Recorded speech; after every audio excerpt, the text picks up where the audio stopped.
aquí con Isabel Pereira.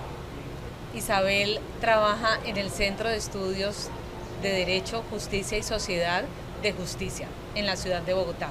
Isabel, bienvenida. Muchas gracias, Marta.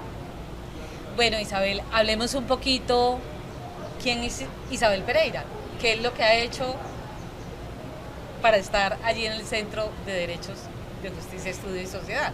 ¿Y por qué estoy aquí hoy? ¿Y por qué estás aquí? Yo soy politóloga, de hecho soy de Cali, pero me fui a Bogotá hace bastantes años para estudiar y entré al mundo de los cuidados paliativos por el mundo de la política de drogas.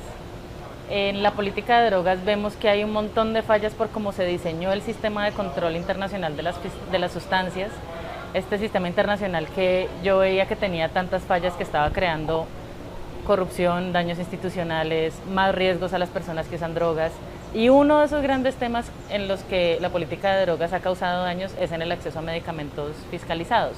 Y fue así que llegué al tema de los cuidados paliativos y fue así que me conecté con Asocupac y hoy en el Congreso. Entonces una de las cosas que hicimos en De Justicia fue a razón de la coyuntura de la UNGAS 2016. Esa fue la Asamblea Especial de las Naciones Unidas sobre el problema mundial de las drogas. En ese momento estábamos en una apertura del debate internacional para poder decir, la guerra contra las drogas está fracasando, ¿cómo podemos pensar en mejores maneras para un sistema internacional de control que no sea este modelo represivo? Y en esa coyuntura de la UNGAS 2016, desde De Justicia, hicimos una investigación sobre de qué manera este sistema internacional de control está afectando el acceso al derecho al cuidado paliativo y específicamente al derecho a los medicamentos que son parte esencial de los cuidados paliativos.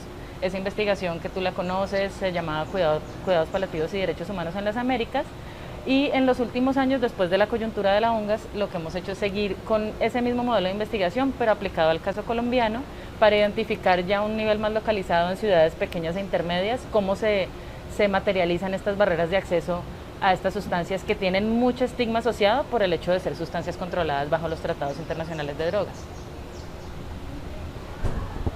Teníamos hace poco una entrevista con Gabriela de Luca y ella nos hablaba un poco sobre cómo se podía percibir una forma de tortura del ser humano cuando no tenía el acceso a los medicamentos para dolor. Háblanos un poco de esa relación de los cuidados paliativos y los derechos humanos. La relación se ha venido construyendo en un análisis derecho por derecho. Entonces, estos derechos que están contenidos en la Declaración Universal de Derechos Humanos, también en el Pacto Internacional de Derechos Económicos, Sociales y Culturales, y a nivel latinoamericano en el Protocolo de San Salvador, y a nivel colombiano en la Constitución colombiana. Entonces hay dos derechos grandes que se relacionan con esto. El primero es el que mencionas, es el derecho a no ser sometido a tratos crueles, inhumanos o degradantes, y lo que se refleja en la experiencia de sentir dolor y de experimentar un sufrimiento que podría ser aliviado pero que no es aliviado, es una forma de tortura o es una forma de un trato inhumano.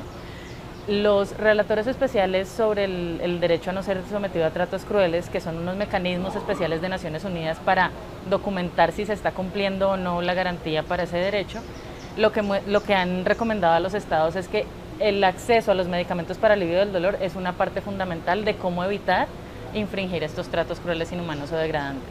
Y una segunda parte tiene que ver con el derecho a la salud como derecho humano. Entonces el derecho a la salud, cuando uno escucha derecho a la salud inmediatamente piensa el derecho a estar sano, pero no es el derecho a estar sano, es el derecho al mayor nivel posible de salud física y mental. Esto es un derecho que entonces en el espectro del largo de la vida tiene distintas manifestaciones según el estado de enfermedad o el estado de deterioro en el que una persona esté por edad, por miles de condiciones. Lo que dictan los derechos humanos y los estándares internacionales de derechos humanos es que en ese punto donde se encuentra la persona, los estados deben garantizar que los servicios de salud y la atención en salud den todas las garantías posibles para que pueda estar en ese mayor nivel posible.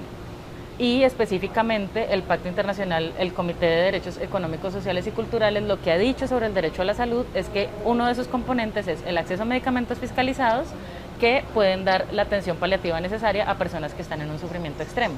Y esta es la manera como, a través de esos dos derechos que en el caso de Colombia se tienen que cumplir porque hemos firmado esas declaraciones internacionales, porque somos parte de esos tratados, tienen que ser cumplidos. Esto entra en tensión directamente con los tratados internacionales de drogas. Los tratados internacionales de drogas se ocupan de fiscalizar y de controlar que no haya drogas disponibles, aun cuando los tratados dicen que estos medicamentos deben estar disponibles para sus fines médicos, pero al darle más prioridad al objetivo de controlar la disponibilidad de drogas y no darle tanta prioridad al asegurar esa disponibilidad para usos médicos, lo que se está generando es una tensión entre cumplir los derechos humanos y cumplir los tratados de drogas. Ambos son tratados internacionales que el Estado colombiano ratificó, ambos los debe cumplir. ¿Cómo franqueamos esa tensión? Es fomentando recordando que también es una obligación, inclusive bajo los tratados internacionales de drogas y también una obligación bajo los derechos humanos, asegurar el acceso a medicamentos fiscalizados. Esto parecería muy difícil de entender, pero ¿cómo podemos llevar esto a feliz término con el paciente que realmente lo necesita? O sea, ¿qué podemos hacer las instituciones para colaborar con todo este trabajo y que realmente ese paciente que necesita ese acceso a medicamentos no encuentre las barreras del Estado para poder acceder a él? Yo creo que una primera tarea es que los pacientes conozcan que este es su derecho. En la práctica mucha gente sufre y desconoce que tendría derecho a acceder a estos medicamentos. Y como desconoce que tendría derecho, también desconoce las maneras como lo podría ser exigible. Si a alguien le dan, lo sacan de una consulta médica sin ninguna solución a su dolor, a su sufrimiento, sencillamente dice, bueno, no me solucionaron y sigue sufriendo, pero este no es el deber ser de las cosas. Esta persona tiene derecho a eso y podría hacerlo exigible a través de las secretarías de salud departamentales, las secretarías de salud municipales, el fondo rotatorio de su departamento que debe garantizar disponibilidad 24/7 en todo el territorio nacional, solo empezando del hecho de que como ciudadanos conozcamos nuestros derechos y conozcamos las normas que rigen, podríamos hacer más exigible ese derecho.